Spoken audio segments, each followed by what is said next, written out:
Donne la parole. Bonjour à toutes et à tous et bienvenue dans l'émission La Voix de Calliope. Quel pouvoir les animaux ont-ils vraiment sur nous et le monde qui les entoure? Nous allons y répondre au poil près, mais d'une manière originale avec Poil de Culture, une chronique culturelle pas comme les autres. Expositions, spectacles, concerts, livres, festivals, à chaque fois, Anne-Sophie relie via un fil rouge des événements parfois très différents les uns des autres pour donner du sens, du lien et une lecture sensible de l'actualité culturelle. Elle nous montre comment la culture se répond, se croise et raconte notre époque en traversant l'histoire sans jamais aller à rebrousse-poil.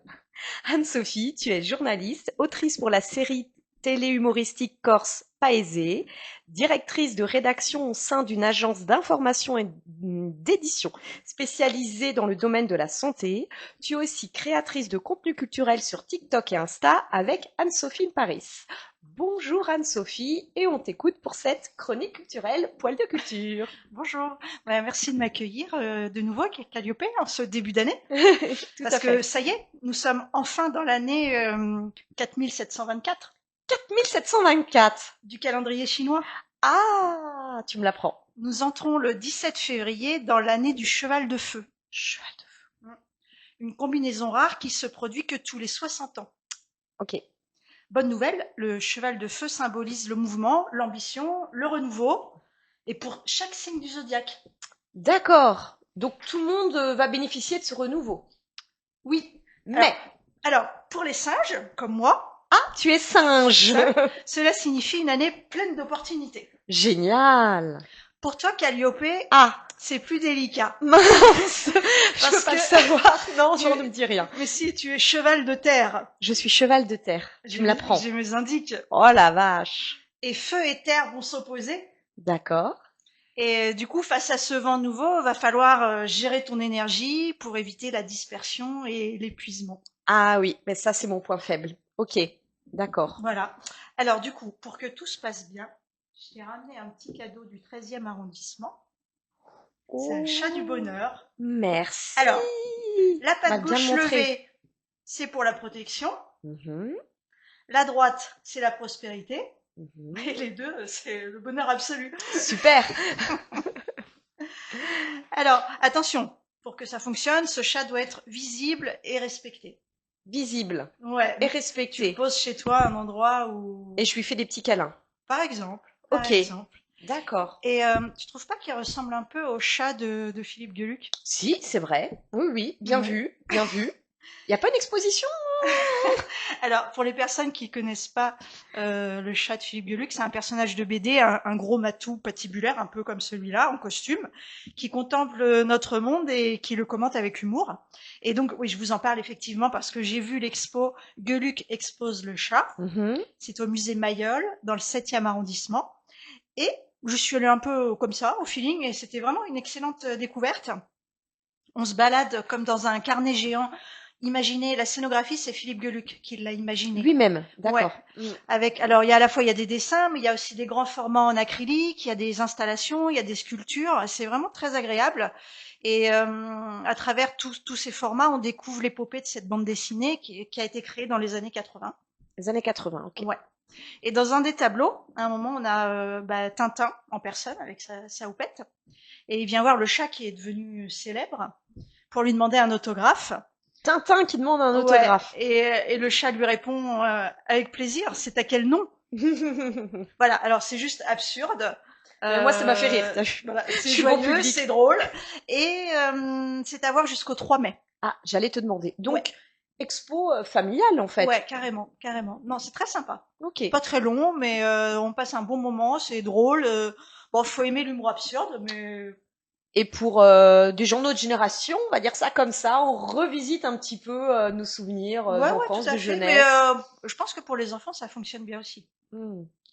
Et puis, je me suis plus arrêtée dans mon exploration du monde animal. Ah Du oui. chat au dinosaure, il n'y avait qu'un pas, de 65 millions d'années. Direction, Petit grand pas. direction l'Atelier des Lumières. Tu connais l'Atelier des Lumières? Oui, de nom. D'accord.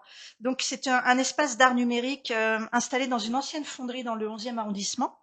D'accord, donc Et l'architecture déjà. ouais, c'est super sympa. Alors d'habitude c'est plutôt des œuvres d'art, et là c'est une exposition qui s'appelle Planète préhistorique, dinosaures, l'expérience immersive. Ok. Donc on est plongé dans le noir, en Mm. musique, avec des projections à 360 degrés, du sol au plafond, avec des murs de haut de plus de 10 mètres, qui fait que on voit des T-Rex quasiment grandeur nature en fait. Ok, Et donc c'est là on est vraiment vraiment dans l'univers Jurassic Park un petit peu. ouais, et c'est vraiment impressionnant. Alors cette expo dure jusqu'au 8 mars. Mm. Attention quand même aux tout petits. Certains étaient terrifiés par ces bestioles qui grouillent un peu partout. Mm. Et d'ailleurs, l'expo est recommandée à partir de 6 ans, c'est pas pour rien. Donc, Mm. bah, on évite les bébés en poussette, quoi, en gros. Sinon, ça pleure. Et pour les plus grands, c'est très sympa, même si, alors, j'ai trouvé que le texte était un petit peu ardu. En fait, cette projection est inspirée d'une série documentaire très sérieuse de la BBC. Donc, c'est un peu la tonalité BBC, un peu, Ok. voilà, un peu bavard. Mais c'est la voix de Gérard Lanvin avec une bande Ah, sonore qui est vraiment sympa. Donc, sympa. Oui, mais il y a un contraste avec le côté un peu documentaire et puis le côté un petit peu ouais. spectaculaire avec l'expo immersive et. Donc ça, avec les enfants, c'est super. Il y a même des ateliers qui sont proposés aux enfants. Mhm. Et en fait, on découvre bah, la vie sur Terre à l'époque des dinosaures. Donc on apprend plein de choses. Et Mm. par exemple, moi, ce que j'ai appris, c'est que certains herbivores plaçaient leurs œufs dans des calderas. Alors des calderas, c'est des espèces d'immenses cratères volcaniques qui D'accord. gardent la chaleur pendant plusieurs années. Et donc ils ont eu l'idée Pas idiot, hein? de mettre leurs œufs dans ces cratères. Comme ça, ils étaient à la fois protégés et puis ils pouvaient incuber bah, bien au chaud, tout simplement. Voilà, pas bête, Pas bête, pas pas bête. bête. Ces grandes bêtes, pas bêtes. Voilà. Alors j'ai continué à m'intéresser au savoir-faire des animaux. Ah, on Parce que t'arrête plus là, ah, mais mais c'est un sujet infini en c'est fait. vrai. Et il y a un livre qui vient de paraître qui s'appelle Comment les papillons, les fourmis et les éléphants se soignent depuis des millions d'années. L'auteur c'est Jaap de Rode, c'est un néerlandais. Et c'est vrai que moi, ça m'a intéressé. Finalement, est-ce que les humains sont vraiment les seuls à pratiquer la médecine? Mhm. Bien non. En fait, ce biologiste, il nous explique que, par exemple, les papillons malades pondent sur des plantes médicinales pour que leurs chenilles se portent mieux. Les dauphins de la mer Rouge se frottent à certains coraux spécifiques aux propriétés antimicrobiennes.